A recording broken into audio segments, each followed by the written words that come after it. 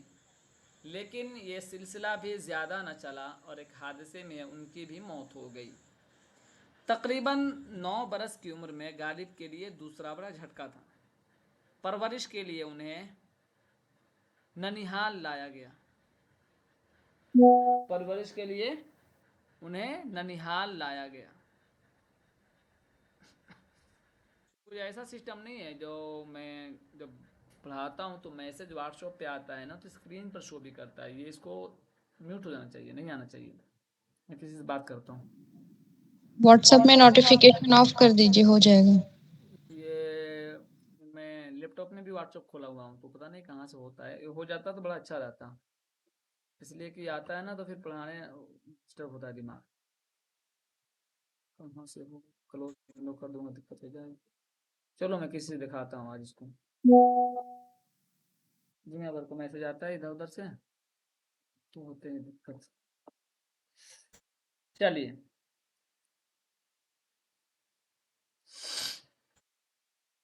ٹھیک ہے. ایسے میں مرزا نوشا بے راہ روی کا شکار ہو گئے. کیوں؟ اچھا تھوڑا سا اور پڑھی اوپر سے. نصر اللہ بیگ کی جاگیر کے عوض مرزا نوشا کو بھی 750 روپے سالانہ پینشن ملنے لگی. جیب گرم اور کوئی روکنے ٹوکنے والا بھی نہیں. ایسے میں مرزا نوشا بے راہ روی کا شکار ہو گئے. آگے دیکھیے کیا کہتے ہیں. مولوی شیخ معظم اور نذیر اکبر آبادی سے چند کتابوں کے رسمی درس کے بعد مکتبی تعلیم بھی جاری نہ رہی. اب دیکھیے یہاں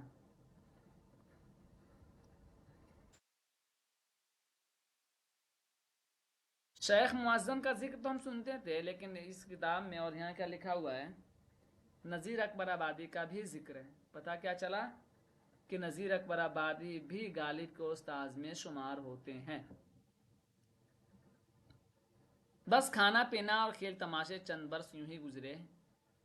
اسی درمیان ایک ایرانی نو مسلم سیاح ملا عبدالصمد فرشتہ بن کر مرزا کی زندگی میں آئے. انہوں نے مرزا کو پھر حصول علم کی طرف راغب کیا. ملا عبدالصمد نے مرزا کو تقریباً 2 برس فارسی زبان و ادب کا عمیق درس دیا. حصول علم و عرفان کا یہ عمل پھر زندگی بھر جاری رہا. کتب بینی اور علمی صحبتوں کے فیض کے سبب مرزا غالب کو کئی علوم و فنون میں ملکہ حاصل تھا. اردو تو اردو, فارسی میں بھی وہ اہل زبان کی طرح عبور رکھتے تھے. یہی نہیں اچھی خاصی عربی بھی جانتے تھے. علم نجوم اور تصوف میں بھی دخل تھا. یہ کچھ ان کی باتیں تھیں. ٹھیک ہے, تھوڑا سا اور پڑھ لیا جائیں. چلیے آپ میں سے کوئی پڑھیے. آپ پڑھیے اور دھیان سے سنیے, بس آگے کچھ نہیں کرنا. دستور زمانہ کے مطابق مرزا نوشا کی شادی بھی بہت کم سنی میں ہی ہو گئی تھی. شادی کے وقت وہ 13 اور دلہن محض 11 برس کی تھی. زوجہ امراؤ بیگم نواب لوہاروں کے خاندان کے چشم و چراغ الہی بخش خان معروف کی بیٹی تھی. شادی کے بعد مرزا نوشا کا دہلی آنا جانا شروع ہوا اور 1812 سے 13 میں مستقل طور پر آگرہ سے دہلی ہی آ گئے. کچھ خاندانی